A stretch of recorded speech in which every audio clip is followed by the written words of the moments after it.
Wanahabari pamoja na wakilishi wa mashirika ya kiraia yani CSOs kutoka gatuzi za Isiolo na Meru wamepokea mafunzo ya siku 2 yaliyoandaliwa na shirika la Transparency International Kenya kwa lengo la kuimarisha katika masuala ya uwazi, wajibikaji na ushiriki wa wananchi kupitia programu ya Tupigane na Ufisadi yani Tunu ambayo imekuwa ikitekelezwa tangu mwaka 2023 ikihusisha kaunti 11 nchini.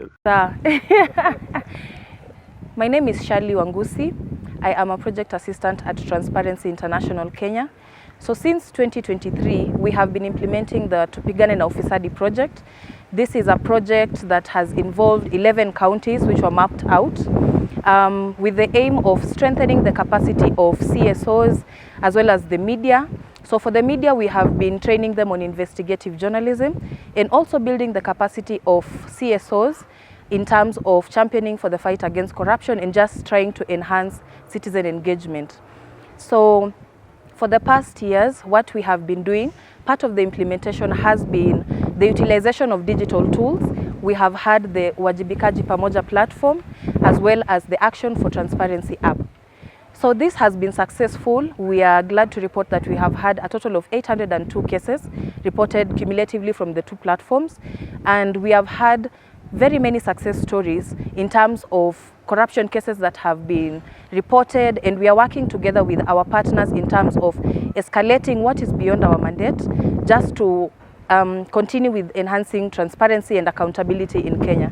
Especially as we move towards the 2027 general elections, we understand that the digital tools are very key in terms of championing for anti-corruption matters and matters governance in general. So we understand how key it is to boost the uptake of the utilization of these tools.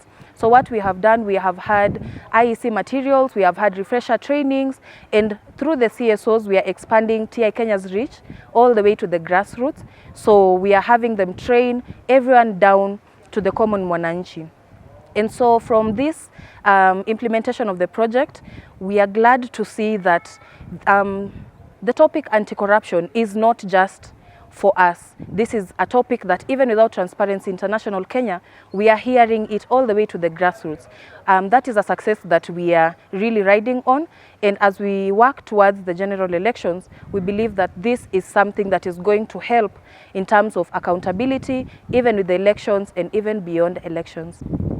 Yes, we have been receiving the cases ever since we revamped our 2 digital tools, and most of our successes are actually involving the education sector, where we have had many matters on illegal levies for schools, whether secondary, primary, and people are actually reporting this through the tools.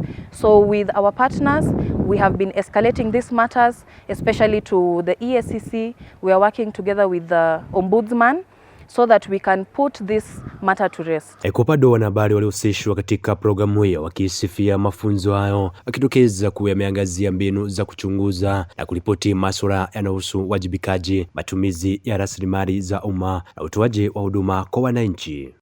My name is Betty Luke. I am a journalist based in Isiolo, also the executive secretary to the Isiolo Press Club and the regional chairperson to the Kenya Correspondents Association for Isiolo, Meru, Tharaka Nithi, Marsabit and Embu counties.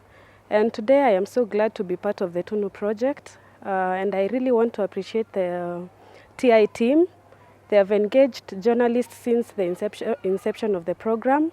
Mara mingi tunapata kwamba wanahabari wanahusishwa pale mwisho to just say what the program was about.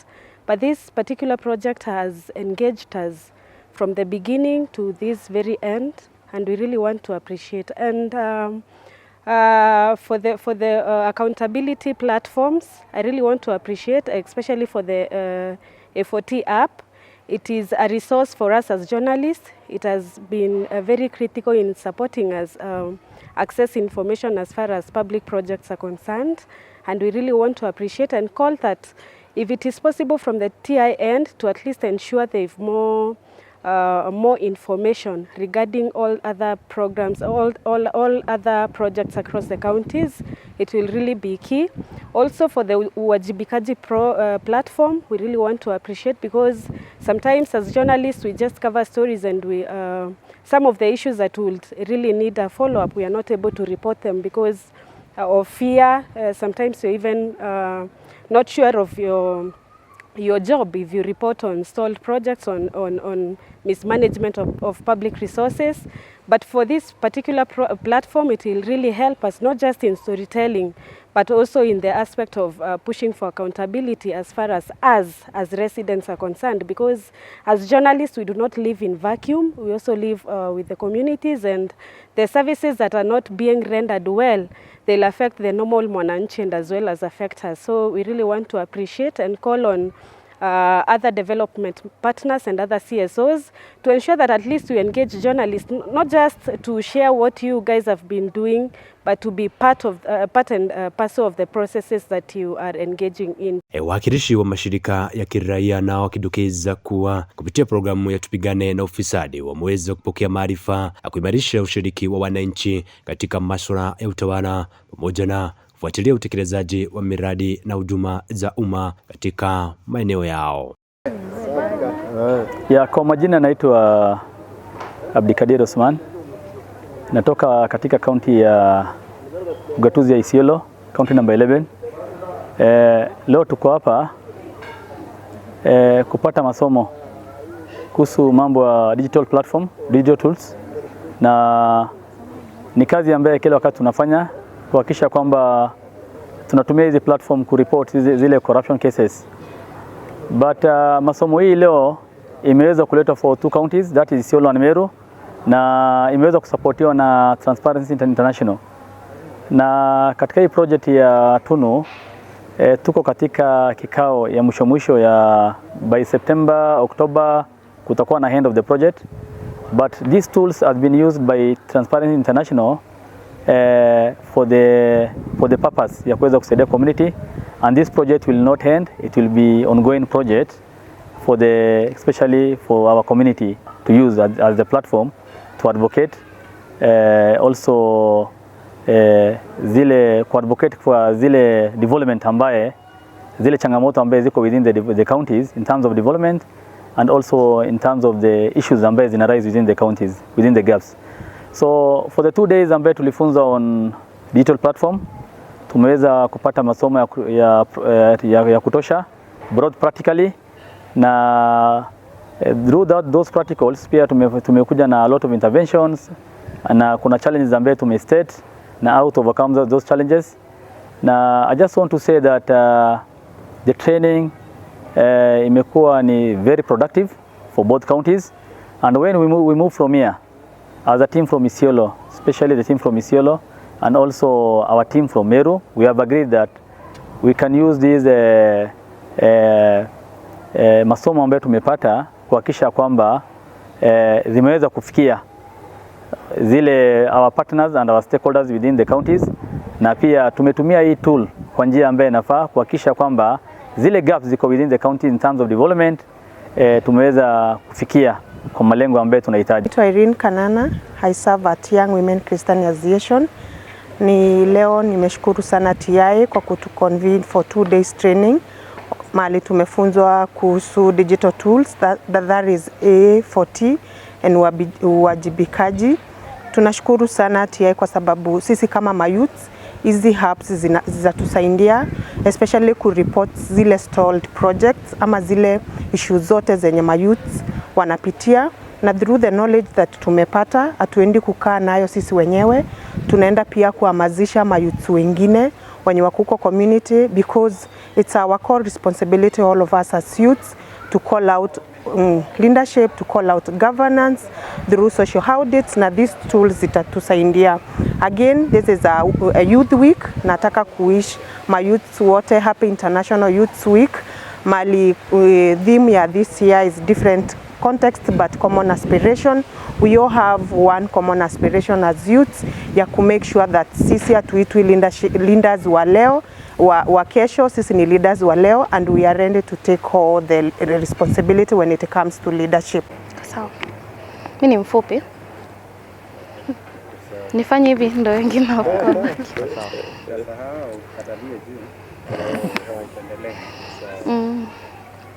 Okay. Kwa majina naitwa Kendi Muthomi. Mimi ni part of the Meru County Tunu Network ambayo tumekuwa tukifanya kazi pamoja na Transparency International na pia the Institute for Social Accountability. Na ninafurahi sana kuona kwamba hii app ambayo inaitwa Action for Transparency tumeweza kufunzwa over the 2 days that we've been here. Tumeweza kufunzwa jinsi ya kuitumia kabisa. Na mkiangalia the Action for Transparency app iko na ile option ya hata kutrack projects. Unaweza enda pale access budgets, unaweza enda pale access information kuhusu different projects even from different counties. Ukiangalia uwajibikaji nayo, it's a web based app ambayo unaweza kuingia pale kwenye Google, Chrome, Opera Mini, Phoenix, any browser. Bora uko na internet unaweza ingia uwajibikaji, uweze kuingia pale, you upload your photo which inatumika kama evidence, weke details zako. Uko na option ya kuweka kama unataka kuwa anonymous ama kujulikana. Na utaweza kusema ile issue ambayo unaona is a corruption issue pale ambapo uko. Kwa hivyo ningependa tu kuhimiza kila mtu from our communities. Sasa tumeingia ile era ambayo tunafaa kuwa sisi wote tunachukua our civic duty. Sisi wote tunachukua our civic responsibility kuensure tunaimarisha nchi yetu. Kwa hivyo hii ni opportunity mzuri sana ya sisi kama wanajamii kupata nafasi ya kuspeak our mind na ya kucorrect pale ambapo tunaona paendi vizuri.